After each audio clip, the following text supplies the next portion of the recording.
Welcome everyone to the £160,000 Brabus S by Turbo Roadster.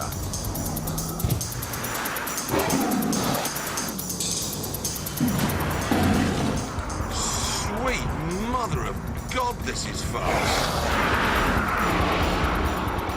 The secret to all this speed, of course, is the engine.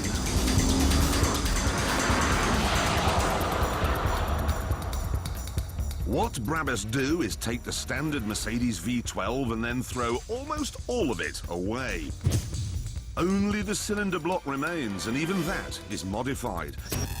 Everything else is new. New and bigger. The original car has 5.5 litres. This is a 6.3, and the result of that is dramatic. 730 brake horsepower. That's more than any Bentley, it's more than any Ferrari, more than any Lamborghini even. Of course, it's not actually that difficult to screw 730 horsepower from an engine. But it is difficult to put all that power on the road. And it's nigh on impossible when the engine is churning out an almost ridiculous 1,000 torques. 1,000 torques is what you'd use for restarting a dead planet. It's so much that when they put the engine in the car, it wouldn't move at all. Traction control just sat there going, this is impossible. And when they turned the traction control off, the rear wheel spun till the tyres burst. As a result, they've now limited it to just 811 torques, which is about what you'd use to power a medium-sized aircraft carrier. Now, at this point, you're probably expecting me to say that they've limited the top speed as well, and I'm afraid they have, to 219 miles an hour.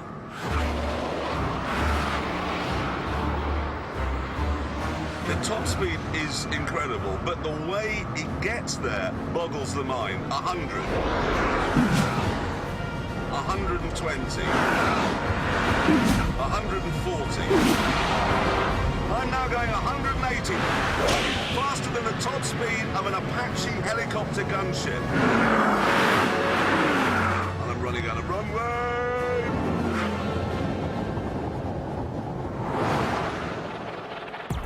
I suppose I ought to explain at this point that Mercedes limit this car to 155 miles an hour because that's the limit of what various components can take.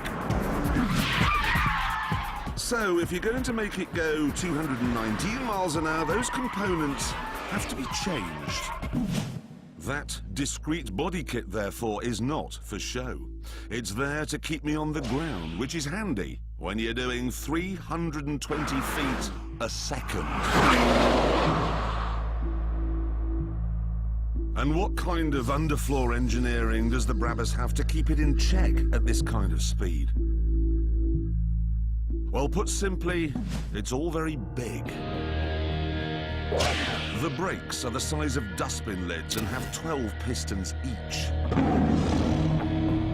The tyres could encompass Neptune, and at speed, the whole car sits lower to the road than normal by 15 millimetres.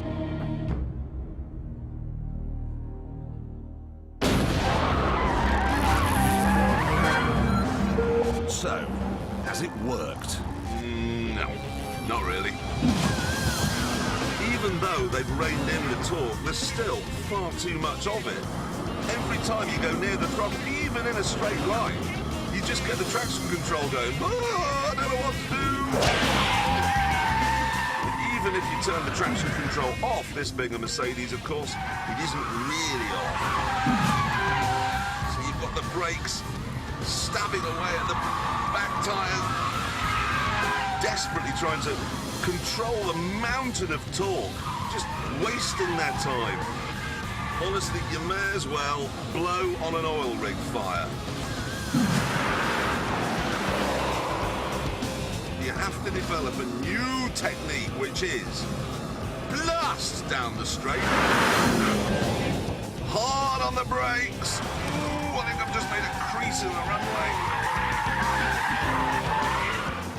And then go very slowly, feed the power in, still the traction control squirming away, and then, oh, no, that was too much. It's very hard work, this.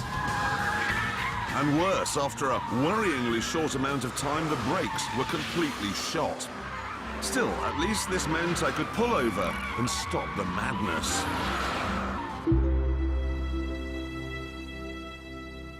In terms of handling, then, this car is a nightmare. It just cannot cope with the volcano under the bonnet.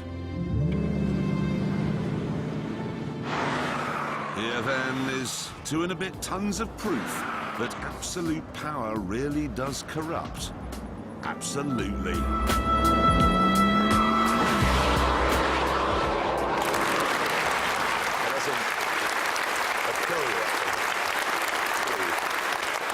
So it's rubbish? Well, we're going to find out now by putting it on our track, and that, of course, means handing it over to our tame racing driver. Some say that if you lick his chest, it tastes exactly the same as Piccalilli. And that at this week's Brit Awards, he was arrested for goosing Russell Brand. All we know is he's called the Steg. Away he goes, tyres struggling to contain all the torques. Here he is piling into the first corner already. A mighty struggle between power, traction control and the Steg. Look at that! Unbelievable driving. Each could hear the other's heart beating, as if they shared just one between them. Steg's talking book collection getting another airing there as he barrels through Chicago. Not looking all that fast, got to say. Look at a lunatic of a car, this thing. Through Hammerhead. Look, you can actually see it wobbling around as the computers... Look at it, struggling to try and keep it on the straight and narrow, nearly hitting the tyres there. I love him, she shouted to the elements. I love him. Through the follow-through, he can really wind it up here, make up some lost time. But he's got to have lifted. Even the Steg's not that stupid. No, it just doesn't look that fast. You just can't get the power on when you want to in it. Second to last corner, just holding it on the track through Gambon, barely contained explosion and across the line. Well, yeah, you're applauding, but... Ready? An entirely predictable 126.2.